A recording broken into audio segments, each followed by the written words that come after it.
دوستانو دا د اخور اتوماتیک سیستم دی چې په دې کې هر غوا ځانګړي ځای کې سر راوباسي او هر غوا خپل استکاک په خپل ځای کې خوري او یو بل باندې رش نه جوړي پاس یو سیخ دی چې دغه سیخ موږ د ضرورت په وخت کې کش کوو او غواګانې چې دي په یو ځای کې لاک کېږي بندېږي دا منځ کې چې دا د ټریکټر لاره ده د بل طرف ته چې تاسو ګورئ دا ساده دروازه ده په دې کې یو پیپ کشکل شوی دی غواګانې چې دي مغه یو ساده پیپ مخه نیولې ده په دې کې لوی مشکل دا دی چې غوا غټي یو وړی نو د اکثره دا پیپ یا نو د پیپ د وجه چې دی اکثره د سي چې بعض غواګانې چې ټیټي هغه کولای شي خوراکو کې لکه د جرسي چې ده او کوم غواګانې چې هغه غټي دي هغه به نشي کولای چې خوراکو کې نو هغه عموما به په خپل بدن باندې زور راوړي مخکنی خپې اکثره به د دیو کېږي او هغه چې دی په سټ باندې هم دلته زور راځي او په ډېر تکلیف سره خوراک کوي نو زمونږ په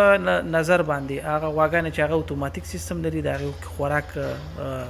کول لوړې نسبت هغې ته چې هغه په دغه سیستم باندې دلته ساده سیستم باندې نو په اتوماتیک سیستم کې ګټه دی چې د وړې غواګانې غټې غواګانې چې قد نه ټیټي ده په منظم ډول راځي ته د خپو تکلیف نه پیدا کېږي خوراک ښه په شوق باندې چې دی هغه خپل استکاک هره غوا په خپله خوري او په دا بل سیستم کې چې دی تاوان ډېر زیات دی